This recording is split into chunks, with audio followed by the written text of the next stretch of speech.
Hi everyone, it's Julia. Welcome to my channel. Today I'm going to tell you the story of the very last place that I rented and how my first van died. And the van didn't die first and then I moved into the place. I moved into the place and then the van died. First I'm going to tell you about when I first left an apartment to live in a vehicle officially, not including Widespread Panic Tour or Grateful Dead shows. And I'm going to share with you a few of the horror stories of renting a room that I went through when I first started living in a van. I was very in and out of the van at first because I lived in South Carolina and it's so hot in the summer you cannot live in a van. I don't know how people do it. I guess if you had AC, but I couldn't. And so I kept jumping in and out of these places and then back into the van. And I had this job that was like $25 an hour for like one day out of the week.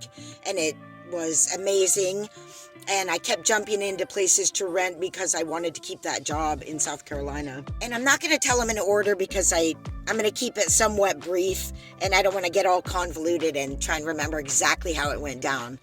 But when I first moved into a vehicle, I moved into my little Isuzu truck with a shell on the back. I initially went up to Asheville, North Carolina from South Carolina, which was about 4 hours away, but it was up in the hills, in the mountains, so it was much cooler. I figured North Carolina up in the mountains was very much like Northern California, where I'm at now, where I always wanted to get back to. I ended up going onto this like small farm, and I had my big chow mix dog, Pai Mei, and it didn't work out like many, many situations I'm about to tell you about.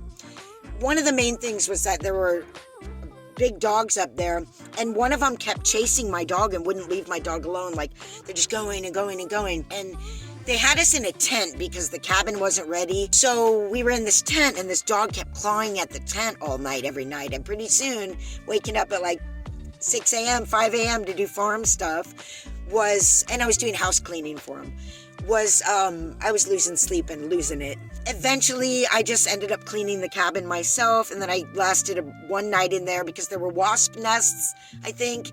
And when I complained about that, we got in an argument and I left. So that didn't work out. I ended up going back down to South Carolina. I got scared. I was running out of money. Well, then I was attacked by a homeless lady, and I ended up having to stay at my ex-boyfriend's for a little bit. So I was looking for places to rent. I ended up renting this place with a woman and then a young, like 26-year-old. And they were really close, like really close. I don't mean like romantically. I mean like codependently. And if you know anything about that, it's hard to deal with that because so one of the main things that happened there was that I had broken my camera, which I used to take pictures of my clothes and sell on Etsy. So I had borrowed my friend, and I broke my camera because I dropped it. So I borrowed my friend's camera to keep working, and I was in my little rental room, and I dropped that camera, and I yelled out F, the F word. And apparently the 26-year-old gal was so disturbed by that, she called the owner, the older gal, who had a high-powered job in the medical industry, and she literally came home to investigate and make sure that everything was okay. She left her job because this other lady called because I did a swear word. And the older lady came home and she was like knocking on my door and, everything okay? I came home, what's wrong? And I was like, I dropped my camera and I said F. She's like, oh. Stuff like that kept happening. It was very codependent between them. And the younger one didn't like me, I guess, so she kept using that against me. That's how it felt. You'll see in the course of these stories that it's not just everyone else's fault. Let me just say that. Yes, bad stuff happened, but I find it hard myself to live with others. So I'm also contributing to this in one way or another. I do expect cleanliness. I do expect communication. And when those things don't happen, and there's weird things going on, I just don't, it's hard for me to put up with it. So I have a role in this. But anyway, I ended up leaving that place. And I found this great room for $300 a month, which even in South Carolina at the time, that was amazing. But it was a younger guy, and he told me, I am an alcoholic. Now, I grew up with an alcoholic, so you think right then I'd be like, oh no. But I wanted to get out of this other place so bad. And it was $300. And then I figured I could sew for 6 months and get back on my feet, And of course, I had already moved into a van. I forgot to tell you, After I moved into a truck initially, within a few months, I found my first van, okay? It was a Dodge like this, but it was a 95. So I already still had my van, but I was trying to rent places. And I initially had stayed in the van like 5 months before I started looking for a place. And again, whenever it started nearing spring through fall, even through September, impossible to live in the van, as I found out. He wasn't like crazy violent or anything, but being around a drunk person who came home from work and just pounded that vodka was not good for me. And he had this little dog who he didn't really take care of, and that really bothered me. And he ended up taking that dog on a little walk with my dog at one point and giving him a lot of attention. The main thing in this one was that they ended up turning off the AC inside the house while I was at work with my big furry chow mix dog in the house in South Carolina in July. Okay? Because they were worried about the bills. There was no communication or anything. So I ended up leaving that place. When I left that little dog, I couldn't find him anywhere. I looked all over for this little dog. I had my van all packed up and ready to go for the next trip. My dog was waiting.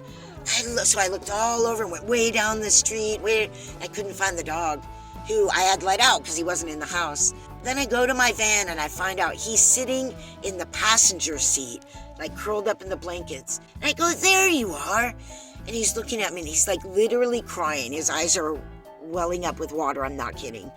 This dog wanted to go with me. It was so sad. It was one of the saddest things I've ever experienced. Obviously, I couldn't take him with me, but I was so mad about how he wasn't being taken care of. His bowl was never filled with water. I ended up dreaming about that dog after I left, like dreaming about rescuing him. So that was that place. I ended up leaving and staying at a friend's for a couple months till I found another place. And this place was also like $350 a month. And it was this little closet-sized room, but big enough for a sewing table, which is all I cared about. I was always just trying to work, you know. This was like a young punk kid with dreadlocks, and he was really full of himself. He was pretty narcissistic, but I didn't know what that was at the time. I just knew he was pretty selfish. And he had these 2 dogs. One of them was called Sharky, and he was a biter, you know. And the other one was a female, and because he refused to have them fixed, he would have Sharky out in the lawn, and the other female dog would be left in a cage for 9 to 11 hours, several days of the week. And he didn't give him water. He didn't give him water because he didn't want him to pee in there until he got home and let him out. And the reason he was separating the dogs, again, was because they weren't fixed and he didn't want to have puppies. It was heart-wrenching. The other thing about that place was he refused to communicate with me and allow me to have any say in the temperature. And he had the AC up so high, and the bill too was higher, so high that my hands were turning white. I was like freezing. I couldn't even work. I couldn't sew. And I was like blocking up the vent and trying to close it and everything in my little room. And it was ridiculous. Those were a couple of things that went down at that place, which is why I left there. And then we jumped back into the van for like 4 or 5 months. And I just worked that job, and I crocheted hats, and the little beach store where I sold them was selling them faster than I could make them. They were so popular. People were calling the store from like Virginia and Ohio when they had come to visit this little beach town and gotten one of those hats. They're calling from their home state to this little beach town. Do you have any more of those hats? Can I pay to have it sent to me? The other little beach store ended up calling me and going, so many people are coming into our beach store thinking we're the other one asking for your hats that we're wondering if we can have your hats in our store, and we don't even need to take any money for them. They're just so popular that we realize when people come in looking for them, we can keep them in our store longer if we have your hats in it.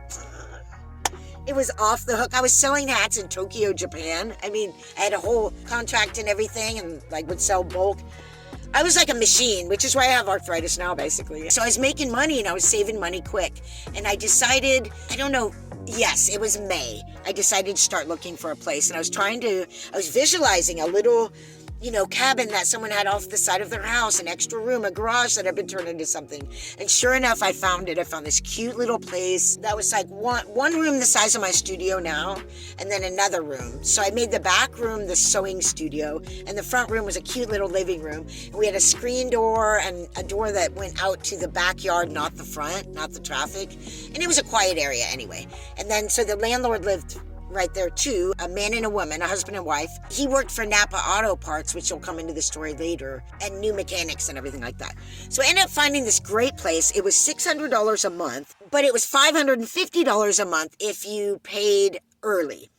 So I always paid early. I lived there for a whole year.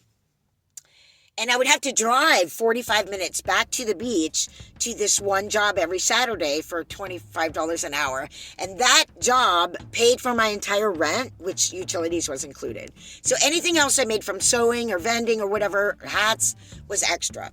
So we were doing okay. I was renting a place. I was stoked. And I decided, after everything I had been through, that whenever I leave this place, if it's 6 months from now or 5 years, I'm not renting another place in South Carolina. I'm going back for another try at Asheville, North Carolina.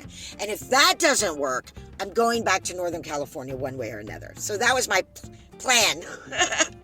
So this place is, in fact, the last place I ever rented. I moved in there in May of 2015, and I left in June of 2016.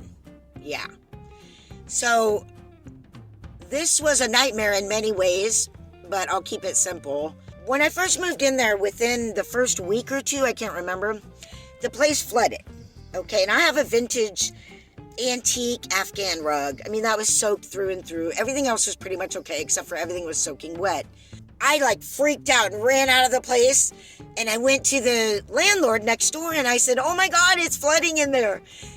We got a lot of rain all at once. It was untypical rain. And she goes, "Well, what do you want me to do about it?" So this is 2 weeks after moving in. It was unbelievable. I knew I was in trouble at that point, and I had to decide again, am I just going to stay with what I know is not going to be a long-term situation now because of that alone? That was red flag number one. Or am I just going to bail? So I wanted a place so bad at that point that I stayed. Anyway, I went to the other neighbor to see if they had a wet, dry vac, and by the time I came back, they didn't. She had pulled hers out and then helped me clean the whole place up. And then they were supposed to fix the side of the building where it was coming into my apartment. And they didn't. And they didn't for a month, I think. So I did. I started packing in dirt. I put some plastic and some rocks and some leaves and some more dirt, and it didn't ever flood again. I did that. So I ended up living there. It was great. We had this arrangement where she would let my dog out, because when I would go to this job, 45-minute drive there and 45-minute drive back, and I would let her dogs out when she was away, and it was wonderful. Well, we got into some kind of argument over something. I can't even remember what it was. And she decided she wasn't going to do that anymore. So now I had this dog in the apartment for 9 hours or something, one day a week, which was unacceptable. And I couldn't leave her outside because it was South Carolina in the summer and it was 100 degrees. She had to be in the AC indoors. So my dog started freaking out inside and started chewing stuff up, which she had never done. And then she started at night, when it was time to go to bed, she would get really nervous and scared and wouldn't let me sleep. And would claw at the door, or if she was in the same room as me, she'd start crying as soon as I started falling asleep. And she ended up tearing up the couch that was the ladies'. It was just some used love couch. So that was going to come out of my deposit. Then there was a window that was broken and the latch didn't work, so you had to pull it in by hand, and you kind of had to do it hard. There was this circular hole in that window, so it was already broken in 2 different ways. But one day I slammed it too hard shut because I was mad about it, and it shattered, and I had to end up paying for that for a whole new window. So all of that was coming out of my deposit. But one of the worst things is how I lost my van. So my van was working fine, except that when I first started it, I would need to pump it and rev it up and sort of give it a few moments before I could drive, and then it would be fine. So I was doing well in the apartment when I first moved in there. The landlord worked at Napa Auto Parts and had his mechanic that he trusted. So he said, do you want us to look at the van? We can bring it over there. And I was like, yeah, I have a little extra money. Let's get this thing about starting the van fixed. The landlord offers me to bring my van in to his buddy. So we do. We drive over there. We drop the van off. And on the way back, he gives me a ride back to the place. He hits on me, the landlord. He said something about my sexy leg or something. And from that point on, I felt extremely uncomfortable and negative towards him. And that wasn't going to help our rental situation. But then when we went to go get the van, the mechanic had changed one part. It was like $85 to try and fix this thing. And so that I thought, great, that's awesome. But the mechanic said he had been up all night working on other cars, and then he got to my van. So basically the dude was asleep working on my van, and he had left one of his tools in the van. And so anyway, the van drove back and I parked it. And the very first time I went to drive again, it left me stranded on the highway, not too far from my house. But I did require a tow to get back to the apartment. And from then on, it was like hell trying to figure out what was going on with this van. So he came over and he like opened the hood and like removed the air duct. I was like, I don't see anything, and like refused to come back after that, you know? So my landlord bought a new, the belt and the timer thing that goes on it. So I tried to get mobile mechanics to come and fix this van for me. And it was a nightmare. I mean, the first guy was like some punk kid. He pulled up in a van with his wife waiting, and the van filled with trash. I don't even know why I let him touch my car. Of course, he scraped up the whole side trying to get the doghouse off, insisting it was a tune-up that I needed, and he did part of that, but then he didn't come back for 2 days, and he said he was waiting for a compressor they had to rent, and I just paid him for his thing, and he left the whole thing undone. I had to put it all back together. And then another guy who propositioned me for sex and invited me out for a steak dinner. I ended up towing it into a garage, and they had it for 24 hours without calling me back. And then they said they didn't charge anything for a diagnosis. And they said they had to charge the battery for 24 hours. And I had already charged the battery when I got stuck the first time with a remote charger. After that, they said I needed a tune-up for $600 and some other part, and the guy's southern drawl was so deep, I could not understand what he was saying. I kept saying, can you say that again slowly? And he got so frustrated with me, he hung up. So I called them and said, just tow it back here to my place. And they said I needed to pay for the diagnosis, and we argued. So I eventually convinced them to give me the van back, and when it came back, the side door was literally broken. The metal part where the door swings out was like broken. They had to like slam it. I don't know how they did it, but they broke my door. Basically, I ended up selling my first van for $400 because it had been months. It was taking all of my money. I was having to find rides on Craigslist to go to my job every Saturday from perfect strangers. I didn't have an Uber. I didn't even have a smartphone at that point. I didn't know how to use one, and it worked out. I got rides, but man. So anyway, I ended up selling my van for $400 to these guys, and they put it on a thing and towed it away, $400. I ended up getting another vehicle, a little Dodge minivan for $900, and that broke down within 9 months. I sold that for $350. So it's just all my money was like going out the door on vehicle stuff. After that, I ended up getting the 93 G20, which I ended up driving across the country in, then eventually got the van I'm in now. The last thing that happened was they had a sign up out front of the place that said for sale. So I asked my landlord if they were selling the place and did I need to be concerned about moving. And they said, no, we're just getting it so people can come in and give us estimates. And then they ended up selling the place. They sold it to one of their relatives and then told me. And I was like really worried about if I was still going to be able to rent the place or not. So the stress level is just off the charts at this point. So I decided to move out. So I had to pare everything down and move into the van, and we were going to Asheville. Like I said, I wasn't looking for another place to rent in South Carolina. I left with $200 in the middle of the night in a thunderstorm because literally we had to get up into the mountains before daybreak when it would be like 100 degrees in July. Because of course, this all had to happen in July.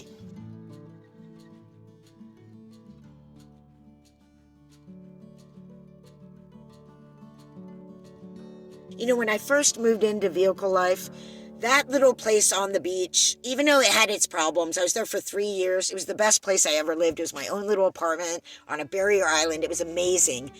But one of the main reasons I had to leave that town, that place, was that I had an ex-boyfriend I couldn't get away from. He wasn't harming me or anything, but he was just in my life. He was a narcissist. He kept wanting to get back together, and I kept like going to him. I was like in a trauma bond too. And that was one of the main reasons I decided to move in my truck initially. But you can see why I don't rent now. It's very hard for me to live with others. I'm a clean freak. I expect things to work out. And when you're renting a room from someone where it's their place or it's their property, you don't have a lot of say or power unless they give it to you. So there's like this control thing.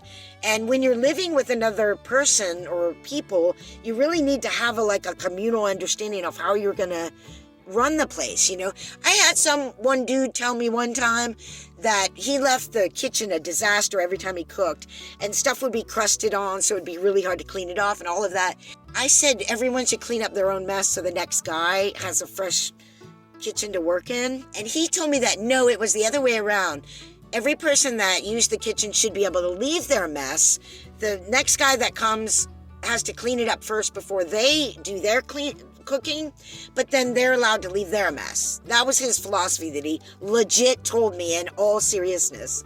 So anyway, I had another lady tell me, I said, let's just talk every once in a while, once a month or so, and let's establish some basic, what do we expect of one another? Who's going to take out the trash? Do we leave dirty dishes in the thing? What's our sleep schedule like so we know, how to respect one another? And she's like, no, we're not going to do that. Just come to me if you have any problems. And to me, that was like saying, okay, because we're not setting a standard to begin with where we know what to expect, there are going to be problems. And then every time it's going to be a problem that I'm going to have to come to her with. And there's going to be upsets because nobody knows what to expect. So yeah, that's basically my story of crazy horror story rentals. Since I left that last place, I've been in 2 vans for, I think, 8 years now. And I've gone through every phase of loving it and hating it. I'm in a pretty good groove now. I have my sewing studio, so it's not as difficult as it otherwise would be. That makes a big difference. I am looking forward to having a better vehicle, a vehicle I can stand in. And I would like probably a small RV. But for now, I'm here, and I consider Humboldt my home base. That's why I don't travel a lot. And I do take trips, and I will show you some beautiful areas around here. I don't know if I'll ever rent. I kind of thought I would find community up here and some alternative situation, possibly on a farm. But I've learned that my dog's just not going to be able to do that and is not good with other dogs, mostly. So I think I'm stuck in a van for quite a while, or some vehicle. So I don't know, maybe you can help me grow this channel and I'll kill it and we'll travel the exotic lands and meet fascinating people. And we'll interview them. Thank you for watching this video. Put a like down there if you liked it. Appreciate your comments always. And have a great day. Bye.